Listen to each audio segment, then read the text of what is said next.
Mr. Wiley. How you doing today? Mr. Bergstrom, doing really well. How are you? I'm doing good. I'm doing really good. So we were talking about this the other day and made a statement that the mortgage application isn't everything or isn't the whole picture. And so we kind of want to talk about that today and kind of address, what that mortgage application is, that process, and kind of expand on that a little bit. So what are your thoughts around that statement that the mortgage application isn't everything? Well, my gosh, that's basically what my first few weeks in the mortgage business were all about is learning to ask questions, understand people's motivation, understand how they got to me, understand who they might be working with in a transaction, and really where their mindset is in terms of do they have fears? Do they understand a lot of concepts? Do they need some help understanding some concepts?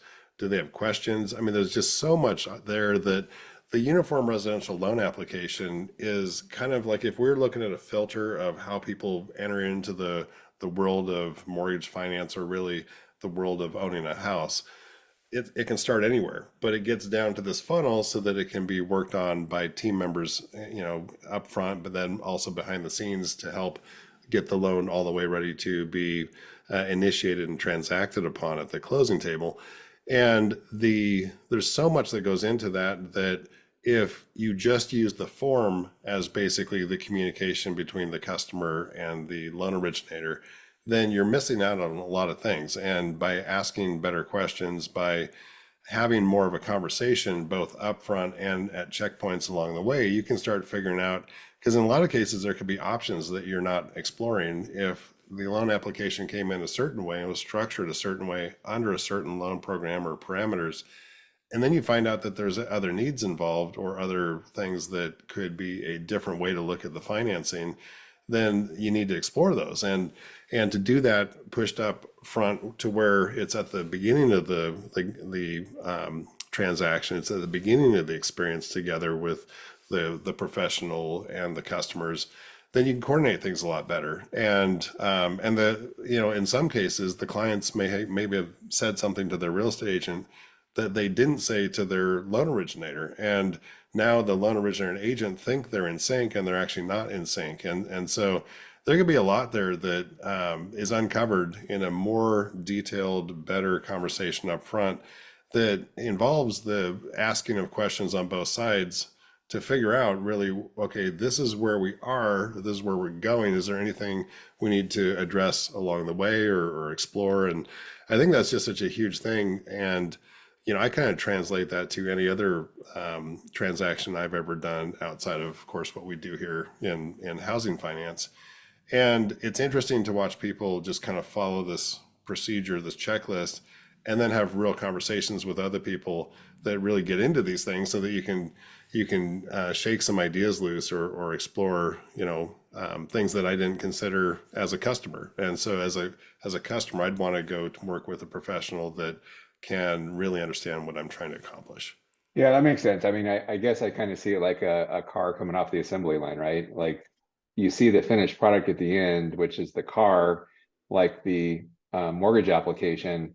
But there was somebody that was assembling the interior, there was somebody else doing the engine and everything else and kind of putting it all together. But in the mortgage application, like one of the things is that's confusing to so many people and why it's really good advice to actually work with somebody that's a professional that understands, how to assemble the mortgage application, but is income, right? Because I mean, I can ask somebody how much money they make, and they're going to give me a number, and it may be their take-home pay of what their actual check amount is that's deposited into their account. But we qualify people on their gross income, right? Well, what's your Right. gross income? Well, I don't know. It depends. Are you paid? We're going to calculate it one way if you're paid hourly. We're going to do one if you're salaried, bonus, commissioned, et cetera, self-employed.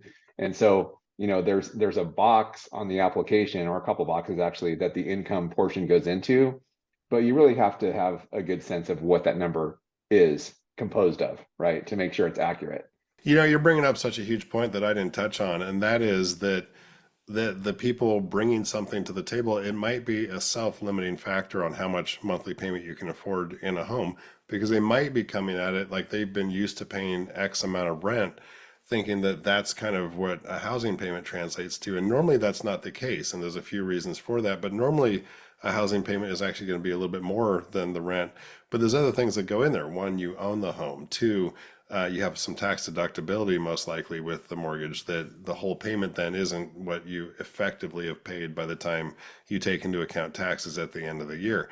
And in so many cases, I would say in my own experience, probably a good 2/3 of the time, someone came to the table thinking that they were going to be able to afford X, and we actually got them Y because I took a different approach. And I mean, I was trained this way, so it wasn't like I was a super genius, but I approached it as, well, here's where you're asking for, but my job is to give you the most opportunity in the marketplace, and then you come in at that or under. So, and as you know, different homes will have a different rate of taxes, a different, maybe homeowners insurance premium, and some other things that go into this monthly calculation of what people can afford on a house. But, outside of that, my goal is to get kind of the maximum of, it looks like you can qualify for Y. You can get anything underneath that as far as a monthly payment goes. And now I've given them the empowerment to, when, and this inevitably happens, I'm sure you've seen it. I'm sure even in my case, I've done it, probably yours too, where you go out thinking one thing and then you start seeing what's available for that price or in that part of the market you're looking at. Because initially, a lot of people look at homes like, I live in Portland, Oregon. So you could look at homes across the whole Portland, Oregon marketplace. But if you decide you're going to want to live over close to work or in this area over here, then you're dealing with what the homes cost over there. And you might not get the same bang for the buck as something that's, 30 minutes, an hour away from, where you're sitting or where you want to be. And so, so none of that is on the application, right? None of that Right. conversation right there is found on the application for a loan. Yeah, and I think too, because some people are really good about actually going online and actually completing an application, and hopefully they've had some conversation with the originator or the loan officer prior to actually filling the application out. Because, and we talked about this earlier, but one of the top things on the application is loan type, right? Well, I mean, do you know for sure? Like, I mean, you should have a conversation with somebody that can say, well, look, here's your options, and here's the pros and cons of this program, and here's the pros and cons of that program.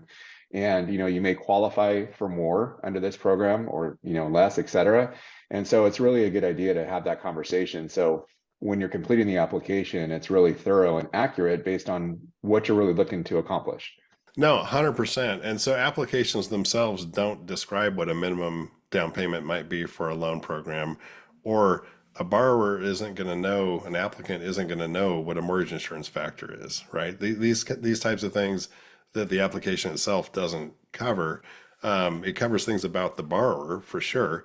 And that's what we would collect, whether it's a phone conversation, an in-person meeting, directing someone through an online application. But you're right. None of that stuff is available to the borrower without having conversation around it with a professional. Right. And then, you get into the asset portion too. And of course, if there's any like crazy large deposits that, aren't normal for that person. I mean, if they're just putting a balance down in their checking account of, X amount of dollars, but there was a huge deposit or there's some discrepancy that comes up later, you'd want to know that ahead of time and have that conversation ahead of time. So there's not a red flag that pops up in the middle of your home buying experience, right? So you're bringing up a great point of, there's a point in time when maybe someone's applying for a home loan, or a future point in time where that's when they're planning on closing on the transaction. And so some folks think that, well, as long as I have it all buttoned up by then, I'm good. No, you may have to have it buttoned up now so that we can get you to that finish line. And to what you're saying, some things may have been tracked in credit history or in asset history or even job history. Like, I just moved jobs. Oh, that's different.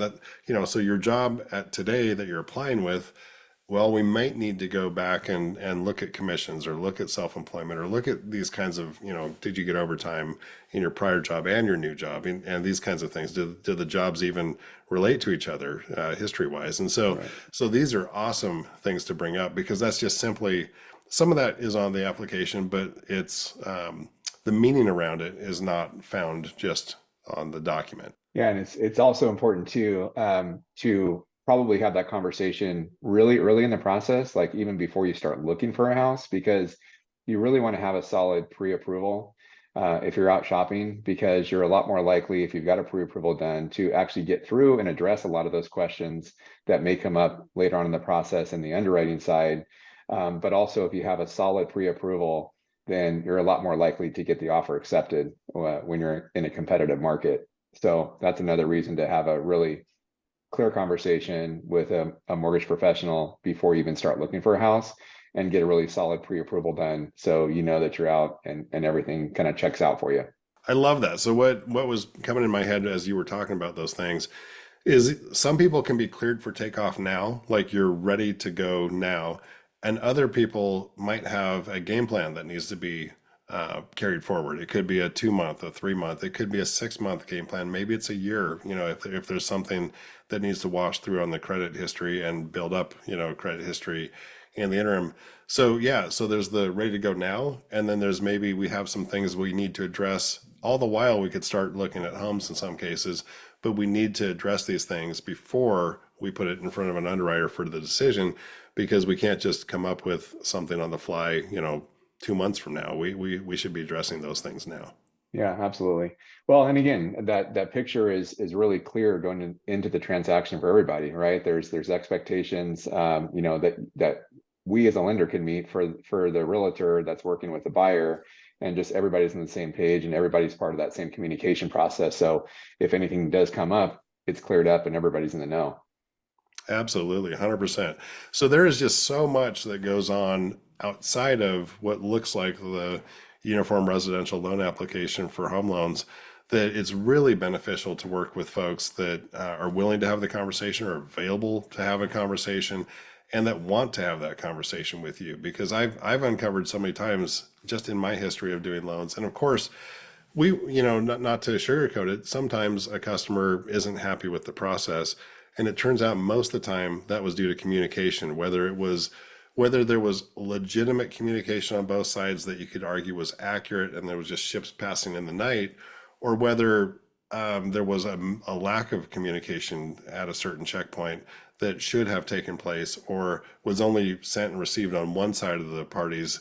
It's so important to have conversation up front and address those things as much as possible early.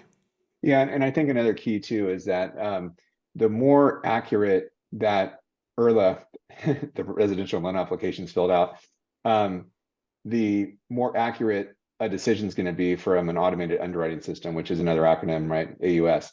So, but how accurate that's filled out and how accurate the information is that goes into the AUS for underwriting is going to determine how much or how little information that the originator is going to need back from the borrower, right?